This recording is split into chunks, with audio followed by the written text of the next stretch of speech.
I'm Colonel Jason Fettig, Director of the President's Own United States Marine Band, and I'm thrilled to be here with Grammy-nominated American composer Peter Boyer. Peter's music has become some of the most often performed in classical music today, and his works have been played and broadcast and recorded by orchestras all over the globe. Most recently, Peter has composed a brand new work specifically for the President's Own in honor of our 220th anniversary year.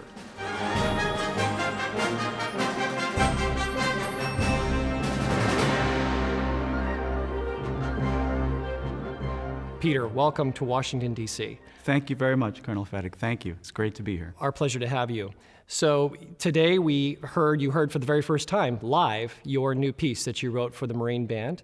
I can imagine that the process from going from receiving a commission to working on the music and then finally hearing real musicians play these notes that you've put down can be quite exhilarating. Can you tell me a little bit about the process of writing this piece for the Marine Band? Sure. Well, first of all, thank you so much for the invitation. Of course, I would not be here today with these wonderful musicians who've performed this work if it were not for your selecting me and requesting this work, and I'm very honored by that.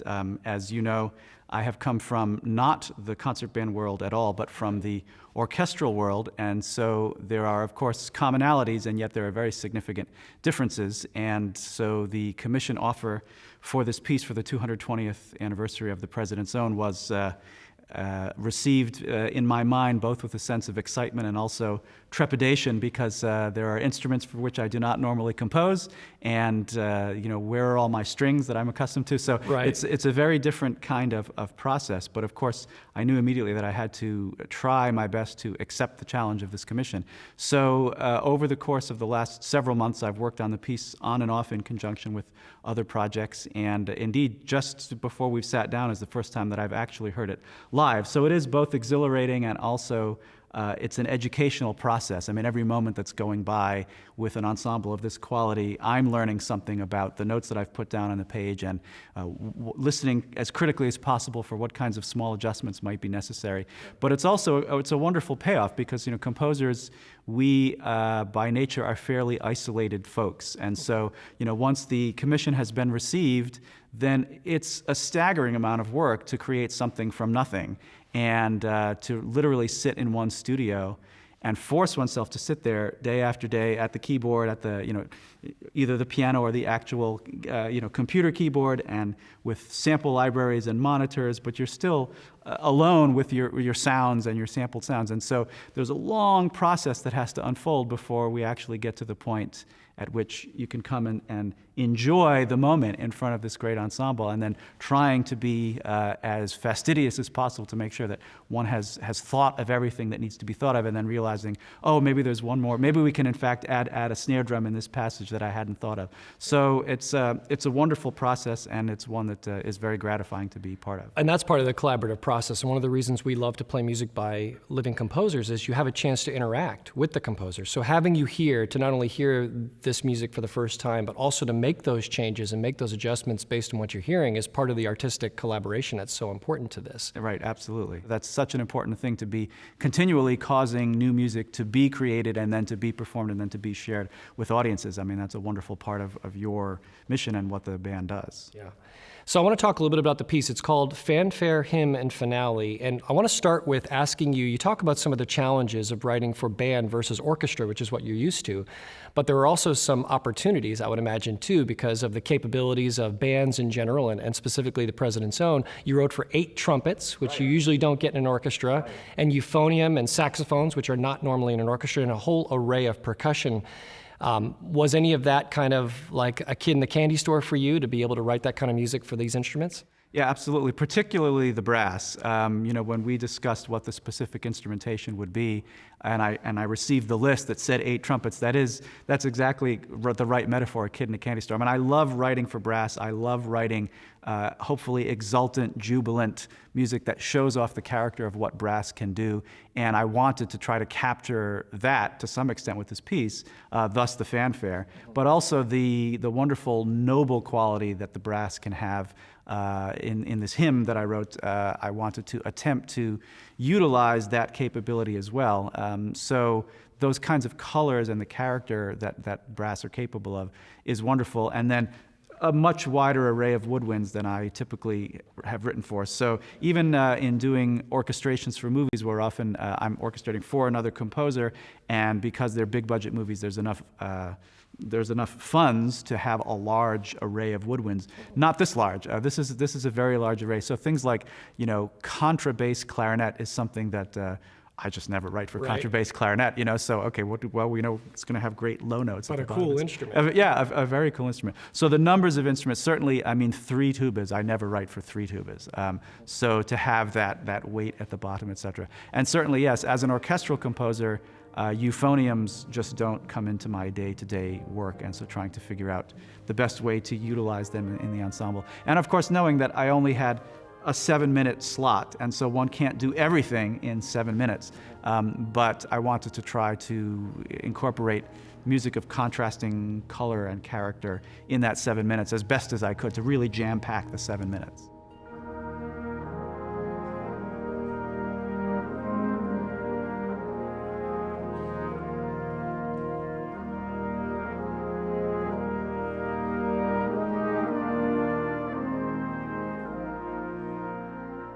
Tell me a little bit about this diversity in the piece. You start out with a fanfare, and then you move to a hymn, and then it finishes up with a jubilant finale. Yes, so as we spoke about potential titles, I think titles are important, and especially for this particular occasion, I think finding the right title helps to hone in on what the idea would be. So I knew I couldn't call it For the President's Own because a finer composer than I had chosen that. So that idea was out. But I knew there had to be a fanfare. It's the 220th anniversary. What a special number, what a large number. There are so few organizations that can say such a thing, certainly in the United States. So I thought not only the anniversary itself, but also the nature of the ensemble, we have to have a fanfare and to utilize the ensemble, and really great to hear it and to hear them really dig in. I think I've given them a lot to do in the fanfare. Yes, you have. And then, yes, the hymn, that idea came along a little bit later of what kind of sort of slow, noble music can allow that character to be exhibited. And I wanted to have something that would sound American all the way through, which being an American composer hopefully comes somewhat naturally, but it still requires a little bit of thought and effort to come up with something that will have an American sound. And that kind of hymn, it evokes the quality of a hymn. It has something like a plagal cadence, like a 4/1 cadence, as we would say, but it doesn't sound exactly like a hymn. Hopefully it sounds something a little bit specific to me. And then for the finale, I knew that I wanted to have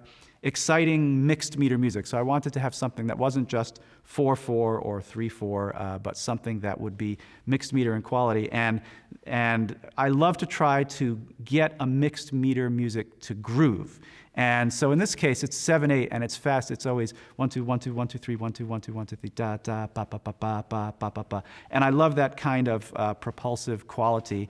And so then I also wrote some music that I thought had those qualities. And then the real challenge was to see, could I put all three of those things together in a way that would be convincing in just a 7-minute piece. That was actually my biggest worry, was I might be putting too many ingredients in the soup, so to speak. But I worked very hard to try to have a kind of organic flow from the one section, from the fanfare into the hymn, and the hymn into the finale, and to make it sound as if it was somehow a coherent thought, and that each of these three sections would have this kind of American quality. And also it has a classic structure of fast, slow, fast. So we begin with fast music, we end with fast music, and then we have something slow and more thoughtful in the middle. So it sounds simple, and yet to get that to all work, as you know very well, it just requires a great amount of time and thought and care to try to get it into a point where it will actually work, and hopefully it does. I think it works so incredibly well, and also you mentioned it being distinctly American, and I think that's an important point. You know, we are a distinctly American institution, so you wrote distinctly American music, and it does lead me to a question for you, which is inspiration for music like this. When you are commissioned, when you're writing pieces, you know, is every ensemble and every piece and every musician different, or is there a thread that kind of runs through all of your works and your music? I do try very hard to do something that seems appropriate for the particular commission. So in this case, knowing the occasion, knowing the anniversary, knowing the ensemble, of course I having not come from the band world, wanted to take an opportunity to try to learn something about the band world. There's only so much education that is possible in a short span of time, but trying to learn something about the history of this ensemble and then trying to conceive music that is of the appropriate character.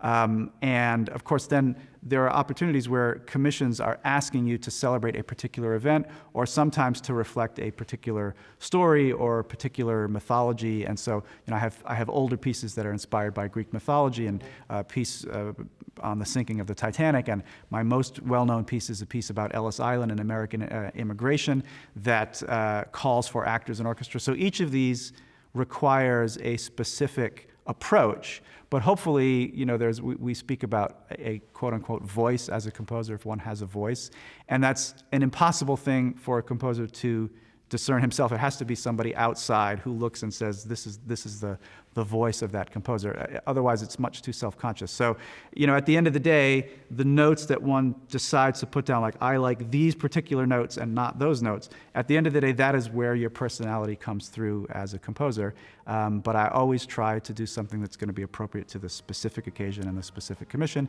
and hopefully something that will have a life. And in this case, given that the band world is a world that is inherently embracing of new music, then hopefully this will indeed be a piece that not only fulfills its function here for you, but also then will live on and carry forth the idea of this particular moment in time, the 220th anniversary of the President's Own.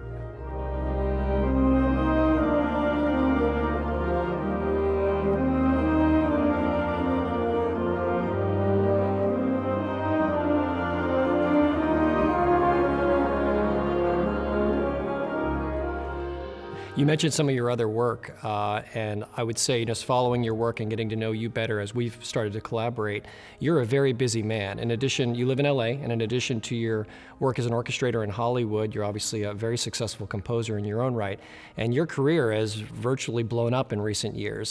Several years ago, you wrote a big piece for the Boston Pops. You had a commission just this last year for the Cincinnati Pops, and just most recently had a national broadcast on PBS of this piece, Ellis Island, that you are talking about. Tell me a little bit about how this last year has been for you and what it's meant to your music. This last year has been extremely busy, especially the last 6 months. You mentioned the PBS broadcast, so this was a PBS Great Performances broadcast of my piece, Ellis Island, The Dream of America, with Pacific Symphony and conductor Carl St. Clair and a wonderful cast of actors. And that piece is more than 15 years old and has become an almost daily part of my life because Ellis Island has been performed happily so many times by so many different orchestras, so many sets of actors. But the process that led to the PBS Great Performances broadcast, which is literally just, as we sit here, it was only 4 weeks ago, so it's very, very recent. That was a 3-year process itself leading up to that broadcast. So it was, in a sense, something that took a long time to come to fruition. And, I think in some way of a composing career, somewhat like tending a garden, that one is planting seeds constantly and one is not sure exactly when those seeds are going to flower, and sometimes they never do, and then sometimes unexpectedly something emerges from a seed that had been planted quite a long time ago. So in this particular year, between the PBS Great Performances broadcast, a recent broadcast by the Boston Pops on the 4th of July of excerpts from Ellis Island with Rita Moreno, and the piece you mentioned for Cincinnati Pops at the beginning of last season, many performances this season that are by orchestras that had not performed my music before. The Philadelphia Orchestra played my music for the first time. And then this commission, which in the grand scheme of things was a relatively short timeline because we only came to talk about it in last fall, and here we are in July, and that's not all that long. So all of these things have coincided in a way that I had not really imagined. So it's been busy and it's been very exciting as well. Well, so glad you fit in our piece, and I'm absolutely certain that this piece, Fanfare, Hymn, and Finale, is going to have a life well beyond our premiere this week. I want to thank you so much for joining us here, and especially for accepting the invitation to write this special piece for this special anniversary year. We're very much looking forward to premiering the work and fully introducing you to the band and wind ensemble community. Thank you so much. It's been a great honor and something that I certainly am going to remember for a very long time. Thanks, Peter.